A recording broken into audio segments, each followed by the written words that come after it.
안녕하세요. 커리어 꿀팁 전달드리는 커리어스테이입니다. 안녕하세요. 지금까지 저희가 컨설팅에 조인하기 위해서 어떤 노력들을 해야 되고 준비를 해야 되는지에 대해서 한번 쭉 알아보는 시간들을 가졌었죠. 그래서 이번에는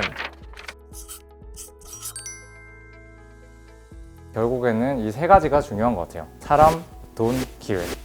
이 세 가지 포인트에 대해서 각각 하나씩 얘기를 해보겠습니다. 첫 번째, 사람에 대해서. 들어가면 생각보다 정말 훌륭하고 다양하고 특이한 분들을 많이 만날 수 있는 것 같아요. 뭐 너무너무 똑똑하신 천재분을 만날 수도 있고, 와, 이런 커리어를 가진 분이 들어온다고? 이런 분을 만나시기도 하고, 셀럽을 만나는 경우도 있어요.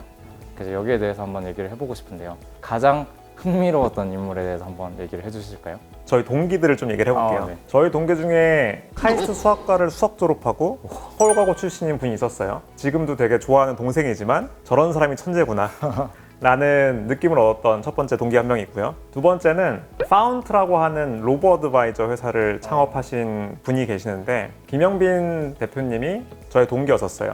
네. 근데 대학교 시절에 자전거 동아리를 만들어서 전 세계를 일주하면서 와. 독도를 홍보하고, 그런 이력을 통해서 서울대 로스쿨 1기로 졸업을 하고, 변호사는 안 되시고 갑자기 컨설팅으로 오셔서 기업 전략을 하시겠다 라고 해서 들어오신 케이스인데, 저는 그 시절에도 이렇게 독특한 분이 컨설팅에 와서 전략을 세우는 분도 있구나. 법조인이자 전 세계 독도를 홍보하셨던 분이 네. 전략 컨설트가 되려고 하다니, 약간 이런 거에서 되게 임팩트가 있었는데, 2년 뒤에 갑자기 회사를 나가더니 로봇이 자산 자문을 해주는 시대가 올 거다 네. 라고 하면서 신사역 어떤 사무실에서 계속 뭔가를 만들고 있는 거예요. 저 형 또 새로운 거 시도하는구나 라고 했는데, 요새 텔레비에서 뭐 변유아님이 광고도 하시고 굉장히 좀 핫한 로보 어드바이저 회사가 됐죠. 되게 특이하신 분인 것 같은데요. 흔히들 막 이런 얘기를 들으실 거예요. 주변에 있는 5명의 에버리지가 결국엔 너의 수준을 결정한다. 주변에 이렇게 되게 다양하고 특이하신 분들, 훌륭한 분들을 많이 만나다 보면 자연스럽게 나도 훌륭한 고민들을 하게 되는 것 같아서 일단 좋은 것 같아요. 첫 번째, 사람에 대한 얘기. 두 번째, 돈에 대한 얘기를 해볼게요. 사실 제일들 많이 궁금해 하시는 것 같아요. 네네. 대체 얼마나 많이 받는데 그렇게 힘들다는데, 들어갔을 때 약간 어느 정도의 금액을 받으셨는데 나올 때쯤 됐더니 어느 정도까지 올랐더라. 이렇게 대강 말씀을 해주실 수 있을까요? 일단 한 가지 전제사항은, 제가 입사했던 시절과 지금은 또 많은 큰 차이가 있습니다. 훨씬 좀 많이 올랐어요. 네. 그 당시 생각을 해보면 뭐 1억은 아니지만 전체 패키지를 합쳤을 때 그래도 근접한 숫자까지는 받았었고, 나올 때는 5억 이상은 당연히 갔었고 숫자가 좀 바뀌어 있었죠. 네, 그 정도까지는 받고 나왔던 것 같네요. 택시비를 회사에서 다 내준다던데, 블랙을 타고 다닌다던데, 식사비가 막 다 나온다던데, 이게 사실인가요? 주니어로서는 좀 어땠어요? 네. 거의 제 돈 내고 택시 탈 일이 없었던 것 같고, 저희가 다녔던 회사 같은 경우에는 출퇴근이 다 택시가 가능했고, 택시 등급의 제한도 없었던 그런 기간이 있었기 때문에 열심히 일만 한다면 내 돈 낼 일이 딱히 없는 그런 삶을 살았던 것 같아요. 컨설팅 회사를 다니면서 1년 동안 대중교통비로 사용했던 게 확실히 10만 원은 안 됐던 것 같아요. 근데 사실은 한 가지는 좀 이해해야 될 거는, 철학적으로 컨설팅 펌들은 돈적으로 모든 지원은 다 해줄 테니 너의 성과를 보여줘 라고 하는, 어떻게 보면 좀 무서운 제도가 있죠. 결국은 올라가지 못하면 나가야만 하는 구조가 있기 때문에, 올라간 사람들, 그 안에 있는 사람들에 대해서는 일을 제외한 모든 거는 너한테 최고로 대우를 해준다. 택시도 블랙 타라. 대신 블랙 안에서 일을 하든 쉬든 성과를 내라 라는 거기 때문에, 그런 측면에서 혜택들은 생각할 수 있는 것보다는 다 그 위로 뭔가 제공이 되는 게 맥킨지, 비시스, 베인 다 동일한 컴펜세이션 조건일 것 같네요. 다음으로 넘어가서, 그러면 어떤 기회가 주어지냐? 컨설팅 회사 글로벌 펌이니까 외국 경험 많이 할 수 있다던데, 외국 프로젝트 많이 할 수 있다던데, 어디까지 가능한가요? 이건 종가님이 너무 적합한 인물이어서. BCG 근래 10년 역사상 해외에서 가장 많이 있었던 사람 중 한 명이기 때문에 좀 기회에 대해 말씀을 드리면, 저는 LC당초 완전 토종 한국인으로 한국에서 고등학교를 나오고 서울 공대를 나왔기 때문에 영어가 그렇게 익숙한 사람은 아니었던 것 같아요. 네. 근데 그럼에도 불구하고 영어를 늘 수 있는 기회도, 안에서 교육의 기회뿐만 아니고 나가서 그분들이랑 얘기할 수 있는 기회도 굉장히 많이 주는 환경이 있긴 하죠. 네. 그러다 보니까 저는 홍콩, 베이징, 상해 등 중국에서도 일을 오래 했던 것 같고요. BCG 같은 경우는 서울 오피스와 도쿄 오피스 간의 교환학생 프로그램 같은 게 있습니다. 그래서 저는 또 도쿄로 가서 도쿄의 문화도 익히고 그들의 그 워킹 컬처도 익히는 그런 기회가 있었던 것 같고, 글로벌 차원에서 지원하는 여러 가지 글로벌 프로그램들이 있는데, 소셜 임팩트 프로그램으로 세이브 더 칠드런에 1년 동안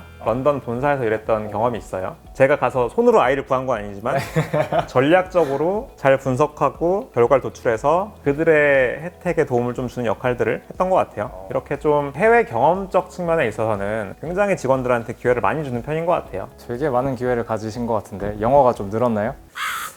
약간 좀 는 것 같고요. 마지막에 제가 런던에 있을 때는 세이브 더 칠드런의 전략실이었기 때문에 네. 저를 제외한 영국 여성분 7분과 둘러싸여 디스커션을 진행하긴 했으니까요. 네, 그래도 꽤 많이 늘었다라는 생각이 들긴 하네요. 기회의 두 번째 측면은 아무래도 퇴사했을 때 얼마나 엑시트 옵션이 다양해지느냐 얘기를 조금 드리고 싶은데 사실은 요거에 대해서는 저희가 따로 또 자세히 다뤄볼 시간이 있을 네. 거예요. 아무래도 컨설팅 회사가 길게 다니지 않고 많이들 퇴사를 하는 문화인데 주니어 때 퇴사를 했을 때 일반적인 대기업을 다녔을 때에 비해서 높은 연봉과 그게 다양한 옵션을 가져갈 수 있다. 그 범위가 얼마나 다양한지에 대해서 자세히 말씀드린 거는 다음 뭔가 네. 회차 때 말씀드리는 걸로 해볼게요. 네. 다음 반대쪽으로 넘어가서 그렇게 많은 장점이 있는데 반면에서 어떤 점들이 좀 어려울 수 있는지에 대해서 얘기를 잠깐 해볼게요. 네. 첫 번째는 업무 강도가 너무 빡세다고 하던데 이게 어느 정도인가? 건강이 나빠질 정도다 라고 하는 얘기들도 있어요. 동현이 8년 정도 다니셨는데 이거는 너무 빡셌다 하는 경험 하나 들려주실 수 있을까요?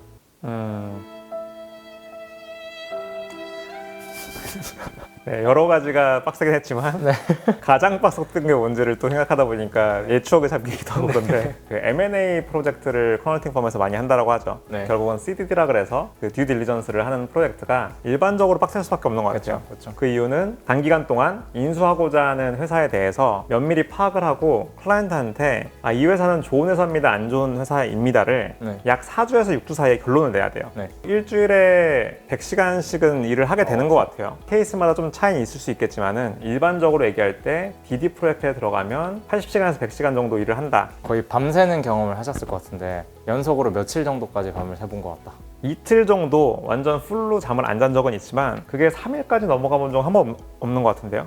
도구님은 좀 어떠세요? 완전히 밤을 샜던 거 하루에 거의 빈사 상태로 일어나자마자 일하고 일할 수 있을 때까지 일하다가 다시 자고 요거를 한 이틀 정도 더 해본 경험이 있는 것 같아요. 너무너무 마감이 급하니까. 어쨌든 간에 이렇게 지내다 보니까 실제로 건강이 나빠지셔서 막 디스크가 오시는 분들도 꽤 많이 봤고 제 동기 중에서도 그런 분이 있기 때문에 여러분들도 만약에 들어오시게 된다라고 하면 미리미리 건강관리 하시고 척추 기립근 운동을 하시기를 추천드립니다.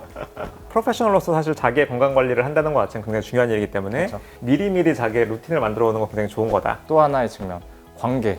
아무래도 옛날만큼 이제 다양한 관계를 가져가기 좀 어려울 수 있다. 이 포인트에 대해서 얘기를 좀 나눠보고 싶은데 만나는 친구들의 이제 범위가 좀 줄어들 수도 있고 여자친구랑 헤어지고 나니 들어와서 시간이 너무 없어서 새로운 여자친구를 만나기가 사실 너무 어렵더라. 이런 분들도 있는 것 같아요.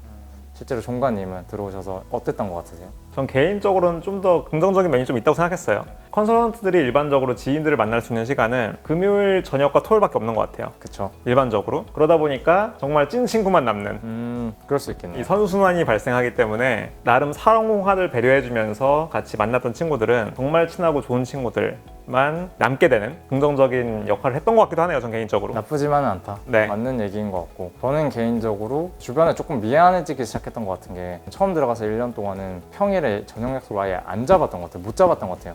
언제 어떤 일이 생길지 잘 모르니까 그러다 보니까 언제 만나자라는 약속을 정확히 못하게 되고 가족이든 친구든 여자친구한테든 불확실성을 계속 주니까 좀 미안했던 것 같기도 하고 직급별로 차이도 좀 있는 것 같아요. 제가 8년 동안의 사이클을 보면 주니어였을 때 확실히 좀 시간 매니지가 힘들었던 것 같아요. 시키는 일을 일단 내가 해야 되니까 어떻게든 끝내야 되잖아요. 그렇기 때문에 시간 매니지를 제 스스로 하기 힘든데 PM이 되면 물론 제 위에 파트너님들이 또 일을 시키긴 하지만 상대적으로 좀 여유도 있는 것 같아요. 그래서 많은 PM들이 저녁 식사를 친구들이랑 굉장히 많이 하고 있는 아 그래요? 네, 이런 현상들이 있는 거는 좀 직급이 올라갈수록 그런 여유도 좀 생기고 더 잘 아시겠지만 PM분들이 새벽에 일을 많이 하잖아요. 그쵸. 먼저 일어나서 가이드를 줘야 되기 때문에 새벽 시간을 좀 희생하고 저녁 시간을 얻기 때문에 저도 약간 인간관계가 PM 때 좀 많이 회복이 됐던 것 같은 네, 느낌이 있네요. 그러면 오늘 여기까지 컨설팅 회사에 들어간다라고 하면 어떤 좋은 점들이 있는지 또 어떤 어려움들이 있는지를 좀 더 현실적인 얘기를 좀 들려드렸던 것 같고 저희가 이렇게 질문들이 많이 오다 보니까 저희 홈페이지 상에 이 Q&A 코너를 따로 만들어 버렸어요.